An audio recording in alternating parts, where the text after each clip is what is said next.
नमस्ते बिहार। नमस्ते बिहार। सभी का स्वागत है हैदराबाद के इस बिहार डेवलपमेंट समिट में। सबसे पहले मैं आभार व्यक्त करता हूं जो हमारे इस कार्यक्रम के मुख्य अतिथि रहे,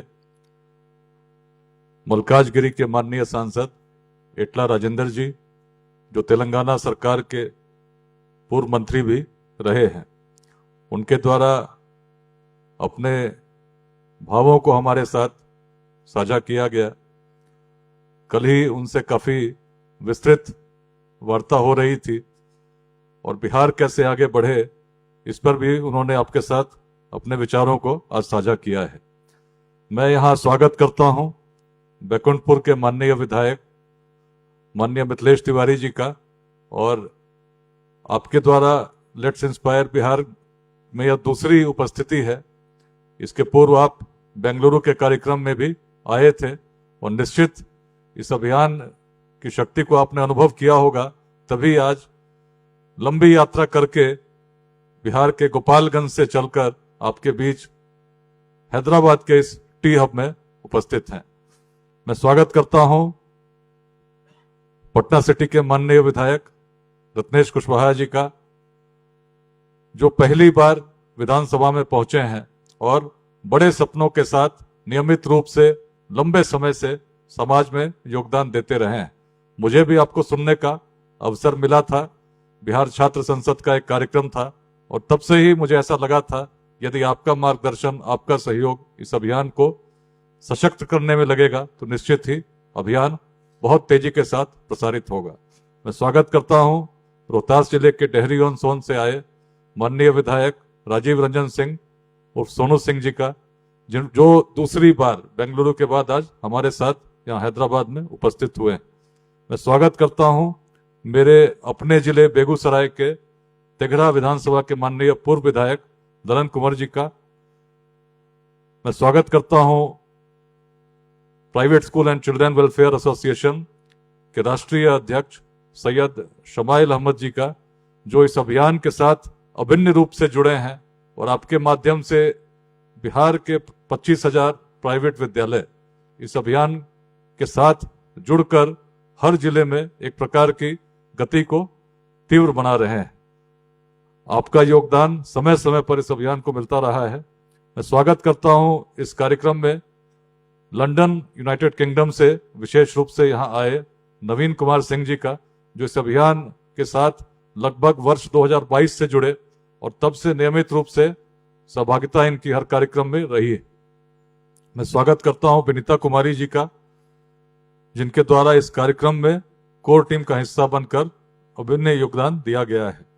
मैं स्वागत करता हूं अखिलेश जी का, जो रोहतास से यहाँ आए हैं, सोनू शर्मा जी का, जो पटना से विशेष रूप से यहाँ भी आए हैं। इसके पूर्व अनेक कार्यक्रम जो बिहार के बाहर हुए उसमें भी उनकी उपस्थिति रही है। लव सिंह जी को आप मुझसे पहले सुन रहे थे, उनका मैं स्वागत करता हूं। उनसे मैंने निवेदन किया था कि बहुत लंबा नहीं बोले, क्योंकि जब लव जी बोलते हैं तो मन से बोलते हैं। आप सबने अनुभव किया होगा और अनेक अवसरों पर तो मैंने उनको सुनता ही रहा हूं, लेकिन पहली बार रोहतास किले पर जब मैंने उन्हें सुना था तो उनकी शैली से, उनके बोलने के प्रभाव से मैं भी अत्यंत प्रभावित हुआ था। मैं आभार व्यक्त करता हूं इस समस्त हैदराबाद चैप्टर की कोर टीम का, जिसमें मुख्य कोऑर्डिनेटर राजीव रंजन जी हैं, डॉक्टर शरद जी, आलोक झा जी, यहाँ उपस्थित सभी कोर टीम के सदस्य, यहाँ बेंगलुरु से आए प्रियंका झा जी, जिनके द्वारा अत्यंत ऐतिहासिक आयोजन बेंगलुरु में किया गया, CISF से हाल में ही सेवानिवृत्त हुए हमारे मदन सिंह जी, जो बिहार से आकर अब हैदराबाद में रहते हैं, उनका मैं स्वागत करता हूं। मैं लेट्स इंस्पायर बिहार अभियान से जुड़े सभी साथियों का, जो देश के अलग अलग कोनों से आज यहाँ एकत्रित हुए हैं, मैं सभी का स्वागत करता हूं। प्रेस और मीडिया के सभी बंधु जिनके द्वारा इस कार्यक्रम को दूर दूर तक लोग जानते हैं, मैं उनका भी स्वागत करता हूं। ये एक अनोखा अवसर है मेरे लिए। हैदराबाद लंबे समय से आता रहा हूं। 2003 में जब पहली बार आईपीएस के लिए ट्रेनिंग होनी थी तो यहीं राष्ट्रीय पुलिस एकेडमी में हमारी ट्रेनिंग होती है। उस समय इन्हीं रोड पर दौड़ते थे। मन में संकल्प सुदृढ़ होता था कि जब बिहार जाएंगे तो कुछ न कुछ बड़ा योगदान करना है। बाल्यकाल से ही मन में भाव था, जैसा लव जी ने बताया। 9th में थे, भोपाल में बच्चों ने तब चढ़ाया था बिहारी बोल के, और उस समय मन में ये भाव बड़ी तीव्रता के साथ स्थापित हुआ था कि अपने जीवन काल में यदि बिहारी शब्द को पुनः सम्मान का प्रतीक बनाने में मेरी कोई भूमिका होगी तभी अपने जीवन को सार्थक मानूंगा।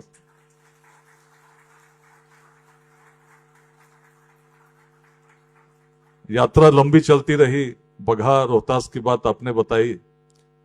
पुलिस एकेडमी के बाद हैदराबाद कभी कभी ट्रेनिंग के लिए आना होता था, और जब एनआईए में अपनी सेवाएं दे रहा था तब वर्ष 2013 में हैदराबाद के दिलसुख नगर में ब्लास्ट हुए थे, जिसमें बड़ी संख्या में लोग मारे भी गए थे, घायल भी हुए थे। तो उस केस की इन्वेस्टिगेशन में भी लंबे समय तक हैदराबाद रहना हुआ, और उसके बाद केस के गवाही देने के लिए भी वर्ष 2015 में आना हुआ। उसमें सजा हो चुकी है, जैसा कि सब लोग जानते हैं। आज ये अवसर लगभग 3 वर्ष पश्चात हैदराबाद में हूं।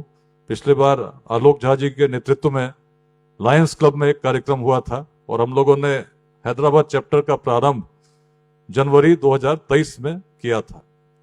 धीरे धीरे लोग जुड़ते गए। आज इस कार्यक्रम में बीते रात लगभग 880 पार्टिसिपेंट्स ने ऑनलाइन रजिस्टर किया था, जो बताता है कि कितनी बड़ी संख्या में लोग बिहार की ओर देख रहे हैं। कल किन्हीं से मैं बात कर रहा था तो उन्होंने कहा कि आपके कार्यक्रम में बहुत भीड़ होती। जब भी कोई कार्यक्रम कहीं आयोजित होता है तो सभागार की जितनी कैपेसिटी होती है उससे दोगुना तिगुना लोग आते हैं। तो मैंने कहा ये भीड़ नहीं है,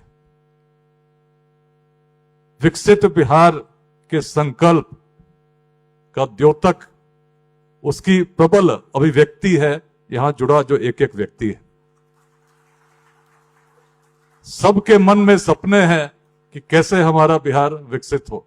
भले हम बिहार से बाहर रहते हों, लेकिन अपनी जन्मभूमि से निश्चित हम जुड़े रहते हैं।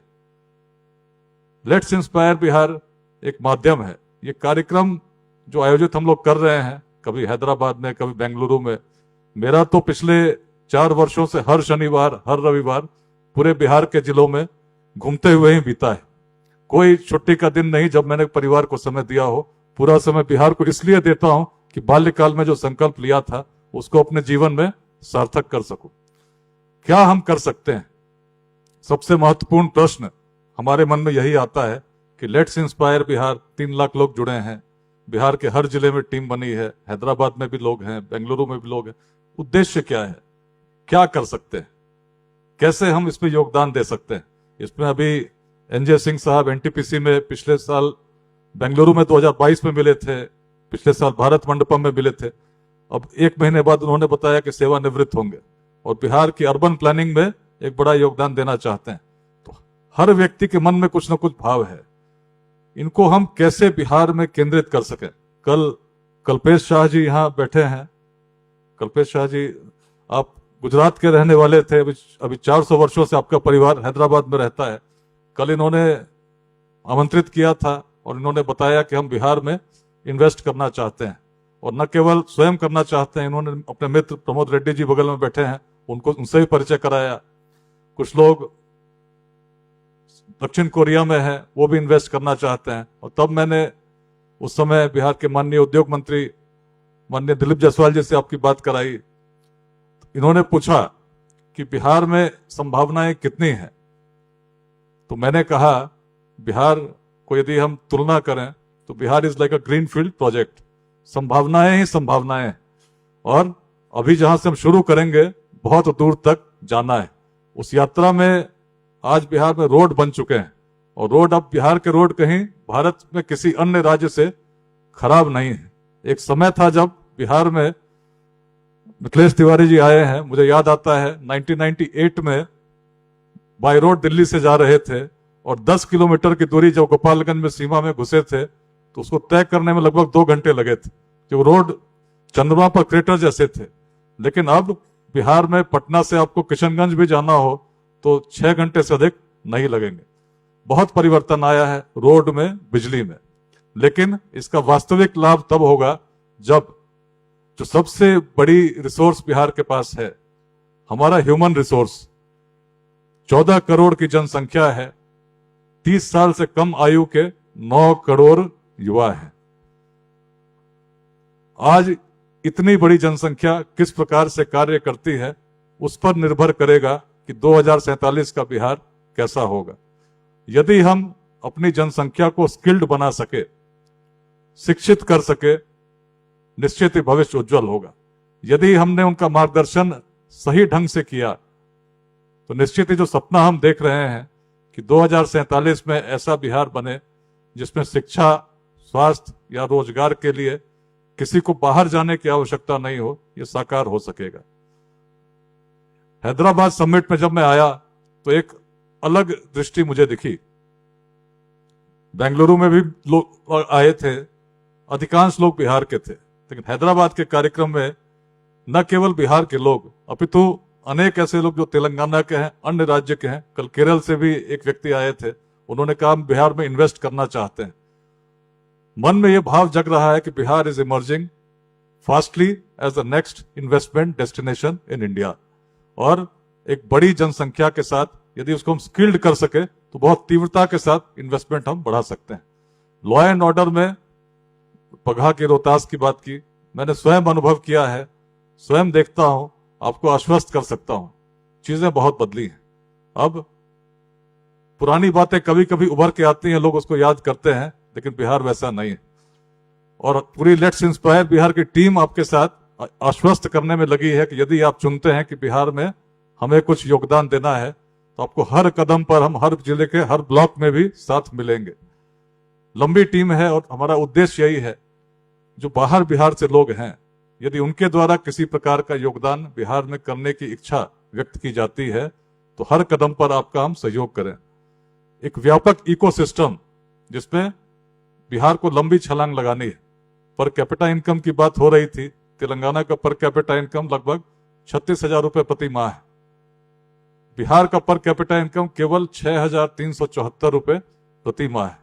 यदि 20 वर्षों की अवधि में हम देखते हैं कैसे हम इसके आगे समकक्ष आएंगे, तो लगभग 15% का ग्रोथ रेट हमें चाहिए।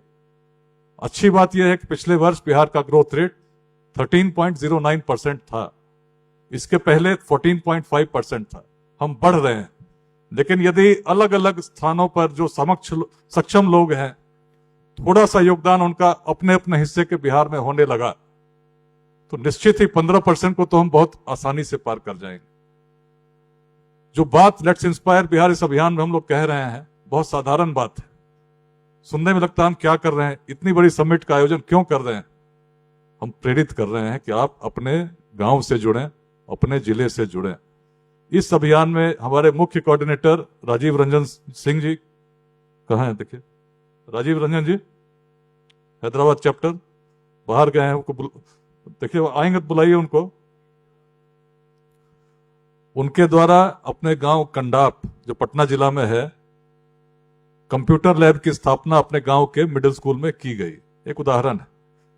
अनेक ऐसे लोग हैं जिन्होंने अपने गांव के स्कूल में जो सरकारी विद्यालय है उसमें लाइब्रेरी स्थापित की है। कुछ लोगों ने अपने माता पिता के नाम से, अपने पूर्वजों के नाम से स्कॉलरशिप स्थापित की। अलग अलग जिलों में इस प्रकार से जो बिहार के बाहर रहने वाले लोग हैं, आज लेट्स इंस्पायर बिहार से जुड़े लोगों की संख्या 100 पार कर चुकी है, जो अपने जिले के गांव से जुड़कर कुछ योगदान कर रहे हैं। आप सोचिए, यदि थोड़ा सा भाव, आप हैदराबाद में रहते हैं, मन में यह भाव आया कि हम क्या कर सकते हैं, और यदि यह भाव आया, उसको समर्थन करने के लिए कुछ लोग आपको अपने जिले में मिल जाएं, जो आपका सहयोग करें कनेक्ट करने में। यदि आप बिहार में अपने जिले में कुछ करना चाहते हैं तो जिले के प्रशासन से कनेक्ट कर सकें, जिले के ऐसे जनप्रतिनिधि हैं उनसे कनेक्ट कर सकें, तो निश्चित जो मन में एक संशय की स्थिति होती है कि क्या कर सकते हैं, उसमें कहीं ना कहीं बहुत स्पष्टता आ जाएगी। तो हमारा उद्देश्य यही है कि यदि आज संख्या 100 है तो संख्या लाखों में जाए। अनेक लोग जो अलग अलग क्षेत्रों में रहते हैं, अपने गांव, अपने समाज से जुड़कर छोटा सा भी अंशदान करेंगे तो एक बहुत सामूहिक रूप में बड़ा यज्ञ निश्चित रूप से दावानल का स्वरूप ग्रहण कर लेगा। आज लगभग 600 स्टार्टअप हमारे साथ इस अभियान के साथ जुड़े हैं।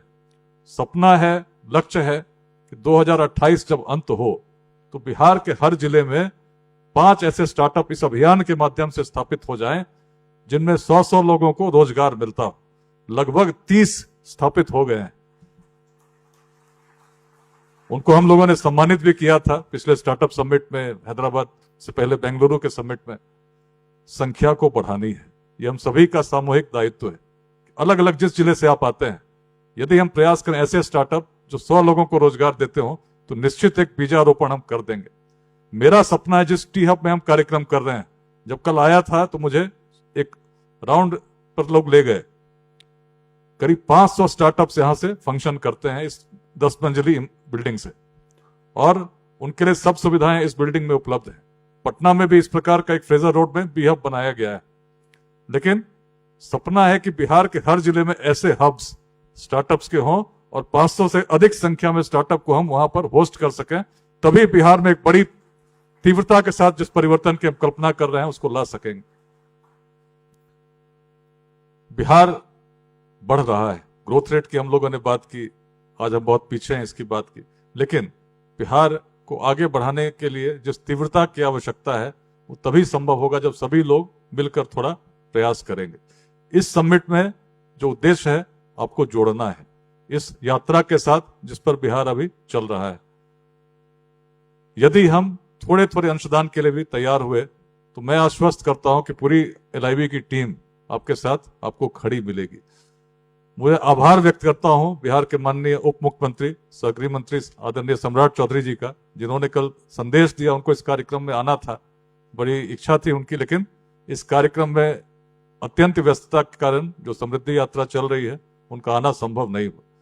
मैं आभार व्यक्त करता हूं बिहार के माननीय उद्योग मंत्री डॉक्टर दिलीप जायसवाल जी का, जो बेंगलुरु आए थे और उन्होंने आश्वस्त किया है कि जो भी व्यक्ति आपको मिलते हैं, आप जब भी उनको पटना बुलाएंगे, मैं उनसे समय देकर निश्चित मिलूंगा।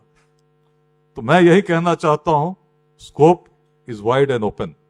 Bihar is like a green field waiting for you with your ideas. जो भी मन में आइडियाज हैं, बिहार सरकार आपके साथ खड़ी है। पूरी एक बड़ी सामाजिक अभियान, इतना बड़ा अभियान पूरे देश में नहीं चल रहा है, जिसमें 3 लाख से अधिक लोग जो जुड़े हैं, साधारण लोग नहीं है। हर व्यक्ति एक अपने आप में व्यक्तित्व है जिसके मन में एक संकल्प है कि अपने जीवन काल में बिहार में कुछ योगदान दें। इस सभा कक्ष में बैठे हर व्यक्ति का मैं अभिनंदन करता हूं, सम्मान करता हूं कि संडे के दिन आपने समय निकालकर यहां अपनी उपस्थिति दी है। इसलिए नहीं कि आप यहां से कुछ लेकर जाएंगे, इसलिए दी है कि हम बिहार को कैसे आगे बढ़ा सकते हैं इस संबंध में और लोगों से जुड़कर कुछ सोचेंगे।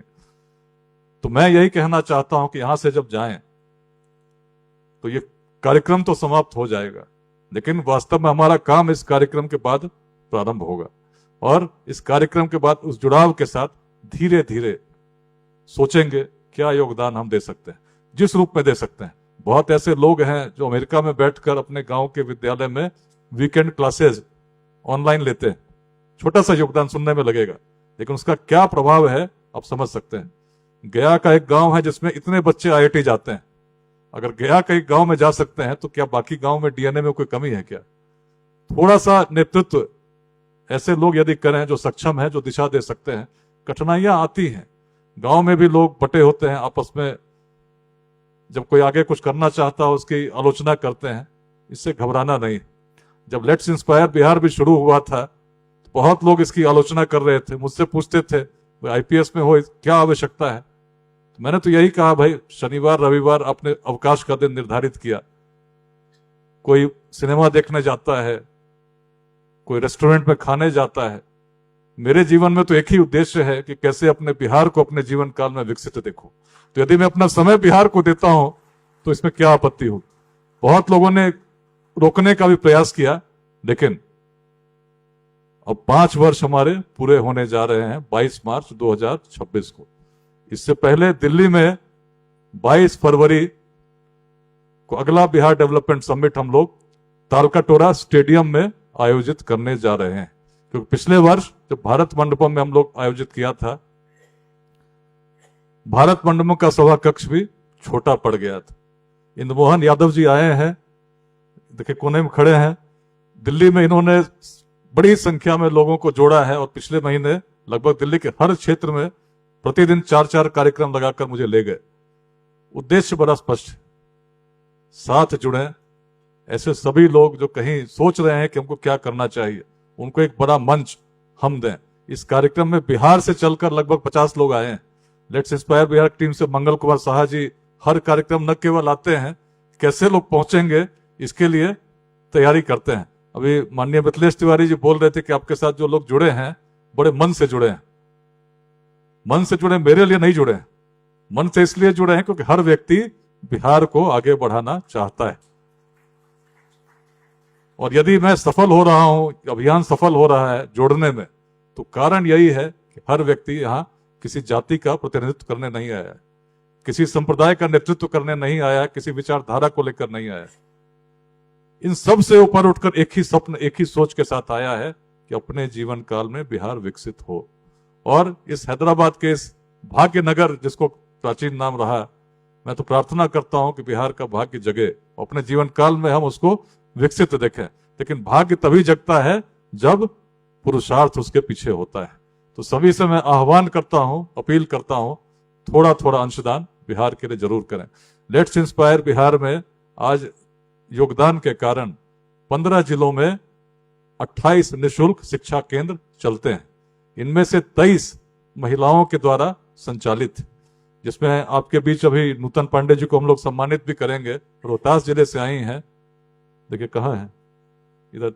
इनके द्वारा सासाराम के अमरा तालाब में 200 गरीब बच्चों को पढ़ाया जाता है अपने शिक्षिकाओं के साथ। ऐसे इंस्टीट्यूशंस बिहार के अभी 28 केंद्र चल रहे हैं। अभी मैं लौट के जब बिहार जाऊंगा तो 24 तारीख को समस्तीपुर में और 23 तारीख को भागलपुर में एक और नया निःशुल्क शिक्षा केंद्र स्थापित होने जा रहा है। इन सभी केंद्रों को आपके सहयोग की भी आवश्यकता है, क्योंकि सभी केंद्र जो चल रहे हैं समाज के सहयोग से ही चल रहे हैं, जिसमें हम लोग प्रयास ये कर रहे हैं कि बिहार को कोई व्यक्ति किसी जाति का हो, किसी संप्रदाय का हो, यदि शिक्षित नहीं हुआ तो बिहार विकसित कैसे होगा। तो अपने आसपास के बिहार में जो भी वंचित वर्ग के बच्चे हैं, उनको अभी से यदि हमने शिक्षित और स्किल्ड बनाने का प्रयास नहीं किया, तो जो बड़ी संख्या में अभी राजीव जी प्रेजेंटेशन दे रहे थे कि केवल 72,000 स्किल्ड हमारे जाते हैं, इतने लाख हमारे बाहर जाते हैं। इस ट्रेंड को हमको बदलना होगा। इस प्रकार की स्किल्ड व्यवस्था बिहार में बनानी होगी कि इंडस्ट्रीज को बिहार अट्रैक्ट करे, कि बड़ी स्किल्ड वर्कफोर्स हमें वहां मिले। स्किल्स की यूनिवर्सिटीज हमको हर जिले में स्थापित करने होंगे ताकि अलग अलग व्यवस्था उस प्रकार से हम कर सकें। सेंटर्स ऑफ एक्सेलेंस जैसे ये है, उस प्रकार के अनेक न केवल हर जिले में बल्कि हर ब्लॉक में हम स्थापित कर सके, इसके लिए प्रयास करना होगा। 2047 का विजन छोटा नहीं। और पिछले दिनों बेंगलुरु के समिट में हम लोगों ने एक विजन डॉक्यूमेंट रिलीज किया था, जिसको आप सभी से मैं निवेदन करूंगा, लेट्स इंस्पायर बिहार वेबसाइट पर जाकर जरूर डाउनलोड करें, जरूर देखें, क्योंकि उसमें 10 विषयों को हम लोगों ने चुना है और उसमें अप्रवासी बिहारी जो और हर व्यक्ति किस प्रकार योगदान दे सकता है उसको भी चिन्हित करने का प्रयास किया है। तो इस अवसर पर इतना ही कहूंगा कि यात्रा चल रही है। बहुत लंबे समय से हम लोगों को जोड़ने का प्रयास करते रहे हैं, लेकिन समिट की सक्सेस तभी होगी जब इस समिट का आउटकम इस रूप में आए कि हर जिले में कुछ नया अंशदान करने के लिए तत्पर कुछ लोग सामने आए और अपने अपने जिले से आप जुड़ें, वहां के यूथ को मार्गदर्शन करने के लिए थोड़ा सा प्रयास करें। अपने गांव के विद्यालय में जुड़ सकते हैं, उसमें जुड़ें। यदि आप अपने गांव में फ्री मेडिकल कैंप्स लगा सकते हैं, किसी प्रकार का अंशदान उसको करने के लिए आप प्रेरित हुए, थोड़ा सा आपने प्रयास किया, निश्चित ही एक बड़ा परिवर्तन आने वाले समय में दिखेगा। ये मैं इसलिए कह रहा हूं कि कई बार जब प्रक्रिया चल रही होती है तो हमें लगता है ऐसा कैसे होगा। बगहा और रोहतास की बात हुई। बगहा में जब हम लोग बात करते थे लोगों से तो शुरू में सब कहते थे यहां बदलाव नहीं हो सकता। याद कीजिए महर्षि वाल्मीकि क्या थे। जब कुछ स्थिति यथास्थिति हो जाती है तो लोगों को लगता है कि ऐसा ही चलेगा। सोच को बदलने का हम लोगों ने प्रयास किया, एक एक व्यक्ति से बात करने लगे और विशेषकर जो डकैतों के परिवार थे उनसे बात करने लगे, क्योंकि लंबे समय से किडनैपिंग्स बगहा में चल रही थी। पुलिस का ऑपरेशन व्हाइट पैंथर चला, ब्लैक पैंथर चला, अनेक अभियान चले, लेकिन किडनैपिंग की समस्या समाप्त नहीं हो रही थी। अंग्रेजों ने लिखा था यूनिवर्सिटी ऑफ क्राइम। जब मेरी पोस्टिंग हुई थी 4 किसानों की हत्या हो गई थी। पटना सिटी एसपी था, वहां पहुंचा था। किडनैपिंग पटना में फोन पर रैंसम कॉल आता था, बगहा में फोन पर रैंसम कॉल उस समय नहीं आता था। बात 2006-7 की कर रहा हूं। कोई व्यक्ति बाकायदा घर पर लुंगी और कुर्ता पहन के आता था, चिट्ठी दे जाता था, और चिट्ठी में लिखा रहता था इतना पैसा देना है, इतना अनाज देना है, इतना चांद मार्का की लुंगी देनी है, और उसकी लंबी लिस्ट के नीचे लिखा रहता था जय मां दुर्गे बिहार सरकार, और उसके नीचे लिखा रहता था गैंग लीडर का नाम। और ऐसी चिट्ठियां बहुत मिलती थी। कभी कभी गाड़ी रोकी जाती थी, उससे भी लोग किडनैप कर लिए जाते थे, और लोग लगभग हार मान चुके थे। हर आदमी अपनी रक्षा करने के लिए प्रयास कर रहा था। उस परिस्थिति में उस चिट्ठी के नीचे एक शब्द और रहता था, नोट, इंस्टॉलमेंट में भी पेमेंट की सुविधा है। तो जब मेरी पोस्टिंग हुई, जब किडनैपिंग हुई, मैं भी बड़ा बेचैन हुआ। पटना में थे तो किडनैपिंग हुई तो सिटी एसपी को नींद कहां आएगी। बगहा में किडनैपिंग हुई, पुलिस मुख्यालय को मैंने फोन किया तो उत्तर मिला कि बगहा में होता रहता है, इसलिए परेशान होने की जरूरत नहीं है, आने वाले समय में अच्छी पोस्टिंग हो जाएगी। लेकिन मन में संकल्प था कि बिहार में बदलाव लाना है, और बगहा नहीं बदलता तो बिहार कैसे बदलता। जुड़ने लगे। 320 एकड़ खेत पर गन्ना लगता था। उस गन्ने को हम लोगों ने चिन्हित किया, चूंकि भूमि सरकारी थी या किसी और की थी जिस पर डकैत गन्ना लगाते थे। कटवाना शुरू किया। पुलिस के कैंप्स लगे, बाहर से मजदूर आए। लोकल मजदूर पहले काम करने को तैयार नहीं थे, ऐसा भय का वातावरण था। लेकिन जब गन्ना कटना शुरू हुआ तो 2006-7 में 25 लाख से अधिक रुपए सरकार के खजाने में गए। आर्थिक रीढ़ टूटी, परिवर्तन आना शुरू हुआ था। लेकिन वास्तविक परिवर्तन तब आया जब एक एक परिवार से हम लोगों ने कहा, रत्नाकर यदि रत्नाकर ही रहे होते तो विश्व किस वाल्मीकि को जानता। और इस बात ने इस प्रकार प्रेरित किया कि 26 गिरोहों ने एक वर्ष में सरेंडर कर दिया। और उस समय के सबसे बड़े क्रिमिनल जो बिहार के थे, 135 जिन पर केसेस थे बिहार में, यूपी में, नेपाल में, जब उनका सरेंडर हो गया, उसके बाद जो किडनैपिंग की संख्या 150-100 प्रति वर्ष होती थी रजिस्टर्ड, कई तो रजिस्टर भी नहीं करते थे, 0 पर आ गई। और आज भी 0 है। वाल्मीकि नगर आप घूम सकते हैं, उस समय फॉरेस्ट डिपार्टमेंट के लोग भी नहीं जाते थे। रोहतास, उसके बाद मेरी पोस्टिंग हुई थी। रोहतास में 2002 में डीएफओ शहीद हुए, 2006 में डीएसपी शहीद हुए, मुझ पर भी गोलियां चली। 3 सितंबर 2008 को लगभग 6 इंच से सैकड़ों गोलियां निकली। लेकिन मन संकल्पित था कि परिवर्तन करना है। अगर जाना छोड़ दिया, सभी कहते थे मत जाओ, लैंडमाइंस हैं, ये खतरा है, अपना देखो। मन जिस प्रकार से संकल्पित था, पहाड़ पर जब जाते थे तो हम लोगों ने ऑपरेशंस में रुकना शुरू किया। 4 दिन का कैंप लगता था, एक दिन 10 किलोमीटर चलते थे, रात में रुकते थे। आदिवासियों से बात करने लगे, और एक एक व्यक्ति जब उससे बात होती वो कहता, हमारे पूर्वज बड़े यशस्वी थे, उन्होंने रोहतास किले को तब स्थापित किया जब न ऐसी टेक्नोलॉजी थी, न ऐसे रोड थे। 1500 फीट की ऊंचाई पर उस किले को स्थापित किया, जिसके बारे में जब मुगल आए, उनके लेखक फरिश्ता ने कहा, दुर्ग अभेद्य है, इसको बल से नहीं केवल छल से जीता जा सकता है। और जब इस प्रकार की बात मैंने सुनी तो मैंने कहना शुरू किया, एने अकबरी में लिखा है 200 से अधिक झरने हैं, इतना रमणीक ये रोहतास है। ऐसा बात तब कही गई, और आज देखिए, इसे तो इंटरनेशनल टूरिस्ट डेस्टिनेशन होना चाहिए था। लेकिन ऐसा भय का वातावरण है कि टूरिस्ट तो छोड़ दीजिए, जिले से भी कोई नहीं आता है। क्यों ना हम एक परिवर्तन का प्रयास करें। नाम दिया गया अभियान का सोन महोत्सव। उपेंद्र मिश्रा जी आए हैं यहाँ रोहतास से, बहुत सीनियर जर्नलिस्ट रहे हैं, पीछे खड़े हैं। उनके द्वारा उस समय रिपोर्टिंग होती थी, और एक एक गांव में जाकर आदिवासियों से हम लोग बात करने लगे और कहने लगे कि आपके पूर्वज इतने यशस्वी थे तो आप में क्या कमी है। पूरे जिले में बड़े बड़े होर्डिंग्स लगे, रोहतास पुलिस आपका स्वागत करती है रोहतास किले पर। अब जो भी देखता बड़ा अचंभित होता कि एसपी को हो क्या गया है, एसपी का काम तो गोली चलाना है, जाना है, ये क्या कर रहा है, ये तो बड़े बड़े होर्डिंग लगा रहा है रोहतास किले पर जाने के लिए जहां कोई जा ही नहीं सकता। और तब मैंने कहा था, आप आज की सोचते हो, मैं 20 साल बाद की सोचता हूं, चीजें बदलेंगी। आप देखिएगा, उस समय मैंने कहा टूरिस्ट गाइड की हम लोगों ने ट्रेनिंग देनी शुरू की, लोग हंसने लगे। जहां टूरिज्म की कोई संभावना नहीं, अब टूरिस्ट गाइड तैयार कर रहे हैं। लेकिन जिन आदिवासी युवकों को हम लोगों ने टूरिस्ट गाइड की ट्रेनिंग दी, केवल 1.5 वर्ष लगे, पूरे पहाड़ी के हर गांव में नक्सलियों का विरोध होना शुरू हो गया। और ऐसा विरोध हुआ कि सभी उग्रवादियों को भी पुलिस के समक्ष शस्त्रों के साथ सरेंडर करना पड़ा।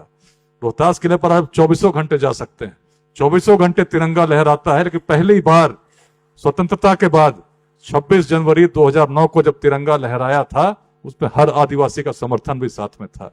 आज जितने भी बड़े कार्यक्रम बिहार में होते हैं, तो उस कार्यक्रम में बड़ी संख्या में उस पहाड़ी के आदिवासी भी उपस्थित होते हैं। परिवर्तन संभव है और निश्चित रूप से थोड़ा थोड़ा जब अंशदान हम करेंगे, आज समझ में नहीं आ रहा होगा, देखिएगा 2047 का बिहार न केवल विकसित बिहार होगा, पूरे भारत में अग्रणी होगा और पुनः उसी प्रकार के सम्मान के साथ स्थापित होगा। क्योंकि बिहार जब बदलेगा तभी तो भारतवर्ष विकसित हो सकेगा। सभी को थोड़ा थोड़ा अंशदान करना है, थोड़ा सा योगदान देना, यही कहते हुए अपनी वाणी को विराम देता हूं। नमस्ते बिहार, नमस्ते बिहार, जय बिहार, जय हिंद।